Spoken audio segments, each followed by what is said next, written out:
Okay, so we're going to talk about what is involved with phase one. And in this video, I'll try to explain the things that you'll see in the verbiage below on the page where this video is embedded. So I'll try to walk you through the steps that are written below and just kind of show you around so you understand what phase one is about. Remember that phase one takes place during module 3. It is a 2-week phase, and what this phase is about is independent reviewing of the course that you have been assigned. So you signed up for a course and then you were kind of confirmed or reassigned to a different course, and so in this phase you get to go into that course, get to know it intimately, all of its little nooks and crannies, what kinds of things are going on in that class, what types of materials are there, what is the nature of the lessons, what kinds of assessments are used, what kinds of interaction are you seeing. And you're going to be using a modified National Standards instrument to make your judgment of the course. And again, over this 2-week period, you're kind of working in isolation. You're not really having to work with anybody else on it. All you need to do by the end of the period is have completed your independent portion of the review, and then you're going to submit that to your group wiki page at the end. So let's take a look, at what that looks like. What you're going to do, I'll tell you, I'll give you a quick overview, then I'm going to go into each step in more depth. First, you're going to download the review instruments here. Then you're going to, if you haven't learned already, you'll learn which course you're reviewing. Go check out the course review assignments page. You'll see your name in a list clustered underneath one of the courses. Then go visit your course review page. Then take that time to conduct your course review. Now notice I put a really wide window here, 4 to 15 hours. It's really hard to say how long it will take. Sometimes I've taken 15 hours on a course review. Sometimes I've probably taken 25 hours trying to get through a course. It seems like the less organized they are, the longer it takes. Super highly organized courses can be very quick because you quickly catch on to where things are located. They're sort of consistent maybe in the way that they've designed things, and so you can look through them a little more quickly. So I don't know how long it's going to take you, but 4 to 15 seems like a reasonable window, and you want to go through it so that you to the point where you feel saturated with understanding what the course is like. You're in it. You've been in that course long enough to make a good rating on the various criteria in the standards instrument. Then after you conduct that course review, you've moved through that course, you've kind of rated along the 29 criteria, then you're going to upload your review spreadsheet to the course review page where your group is kind of posting the things that you're supposed to be posting. So that's phase one in a nutshell. Now let's look a little more closely. Let's drill down a little bit. Download the 3 documents, it says. These are all a version of the National Standards for Quality Online Courses. This third link is sort of just here to provide you with the full document, and you probably already saw it in a previous exercise in Dr. Hewitt's class.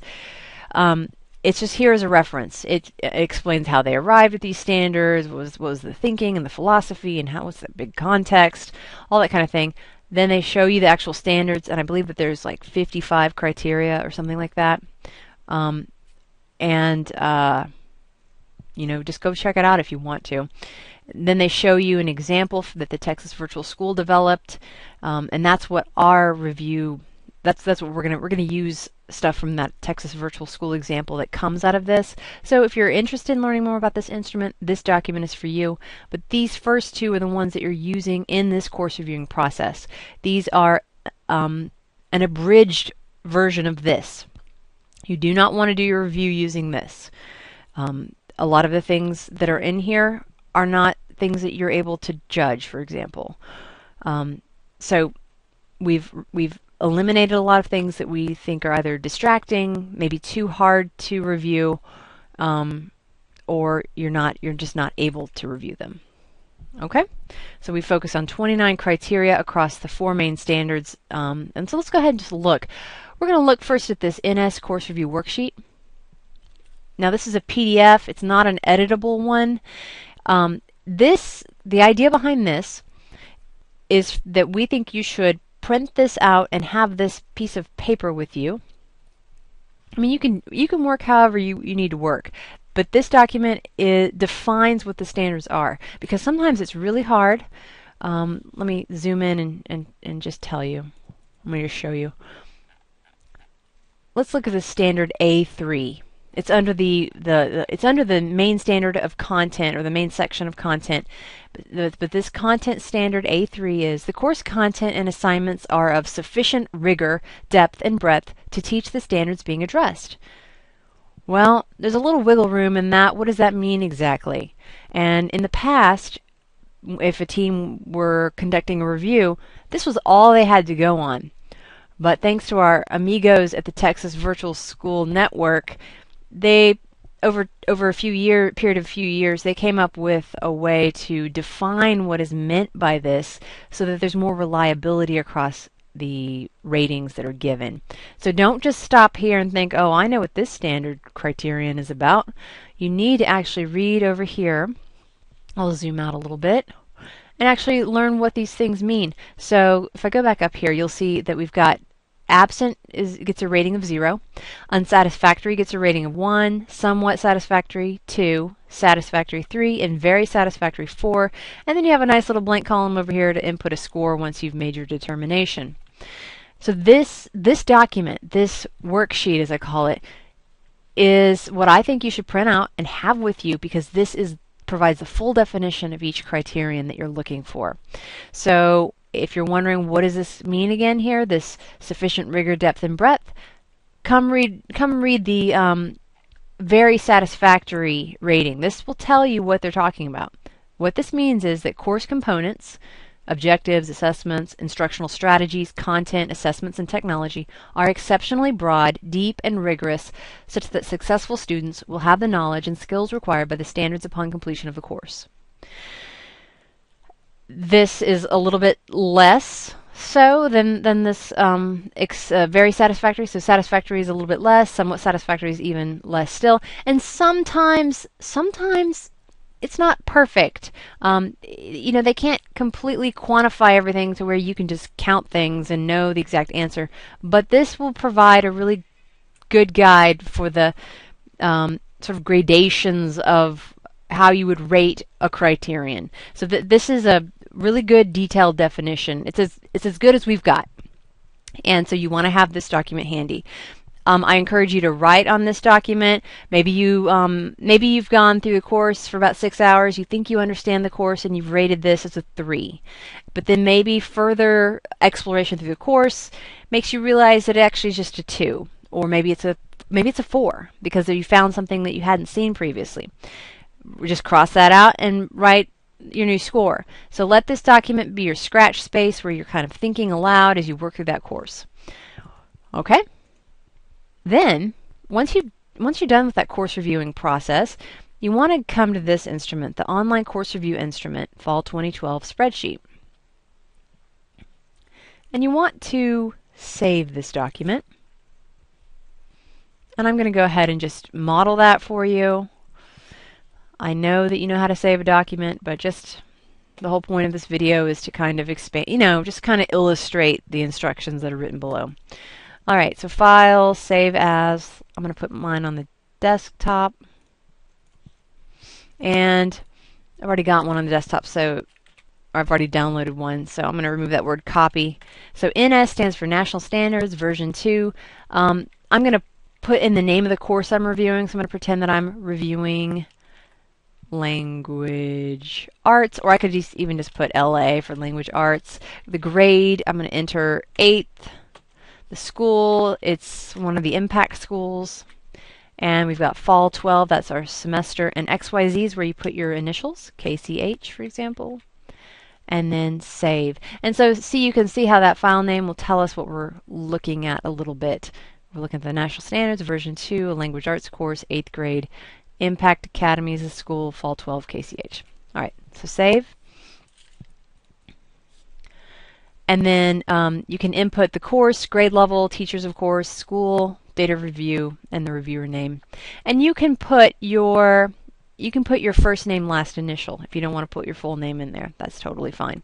Because this document may be viewed by the teacher of this course, and maybe you want to have a little bit of separation between you and that teacher, and that's completely fine. All right, so here, once you come to this document again, after you've actually been through the course and you've reviewed it on this PDF document that you've printed out, and you've handwritten things, so that when you get to this, it's just an easy, quick inputting. You know, this was a 3, this was a 4, this was a 0 because that item was absent. Maybe this was a 2. Now, if it's a 2 or below, you want to explain what the problem was, or you want to note what it is that you saw or didn't see related to this criterion, and then, if possible, if you can think of something, maybe give some constructive feedback about a way that this item could be improved in the course. You might not know, but it's okay to try and think of a way in which the designer of the course and or the teacher of the course could improve on this criterion. So I went in there and I just typed an example of some feedback. I recommend that the school provide an opening orientation module that students have to complete prior to entering the course. This could be kept available after completion. Just an idea. Maybe maybe they already do this. I mean, the Impact Academy I think that they do have an orientation module that is open. So just make sure that you're aware of the learning resources not only in the course but around it. But my point here, I'm digressing from the point, which is if you give a score of 2 or less, please write a comment in there that kind of qualifies why you gave that 2 and maybe gives a little bit of constructive suggestion as to how they could improve on that. Now, a 0 means that the component is absent or missing. And, it would be nice if you could, write something about that. But sometimes absent just means absent and there's not a lot to say. So we understand if you just put 0, that means you absolutely didn't see that component. It could be that you saw something in there that might meet that particular criterion, and you might write a note there. I don't think that this was here unless you meant for the certain thing in module 2.2 to be an information literacy activity. It could have been construed as 1 by some people perhaps, but I didn't find it to be 1. So if you give a 0, try to put a comment, but sometimes when things are absent, there's not a lot more you can say than that.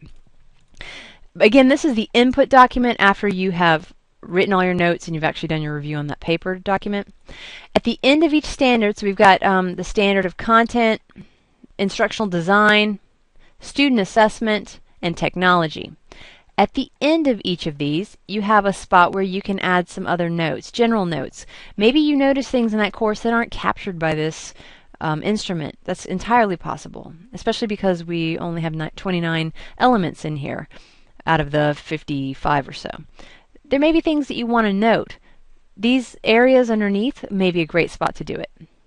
And don't worry too much if they overlap. Maybe the comment you have to make has to do with content and instructional design. We'll just put it under the content window. That's totally fine. We used to have sort of a master commentary region, but just put it wherever you feel like it's a good spot for it.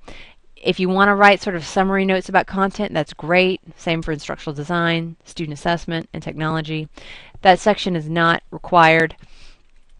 So anyway, when you're finished, of course, you hit save, and then you're going to go to your course review page, and you are going to upload it there.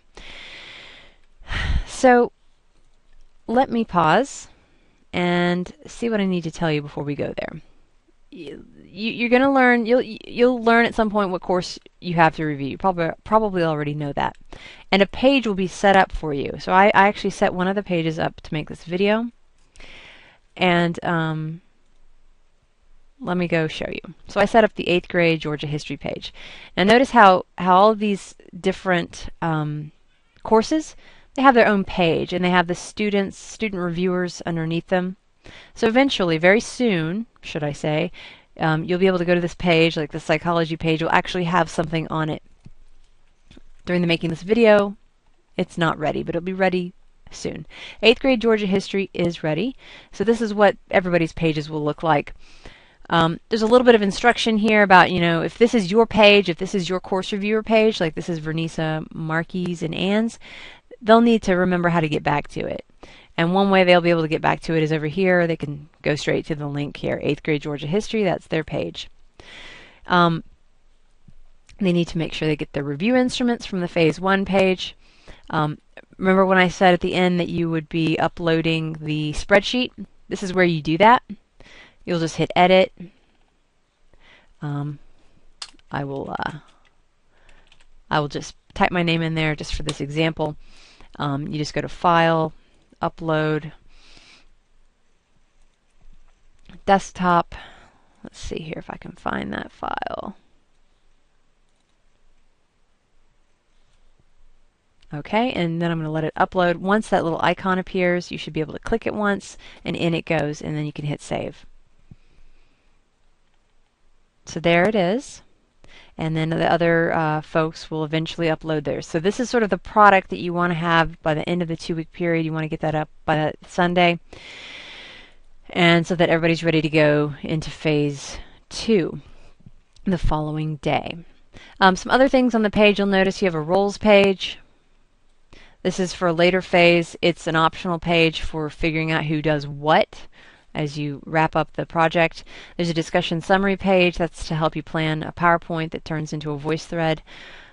It's pretty useful, and it allows folks to share the load of actually making the PowerPoint instead of just saying, you, Samantha, you do the whole PowerPoint and upload it to VoiceThread, and then we'll help you. And then video walkthroughs.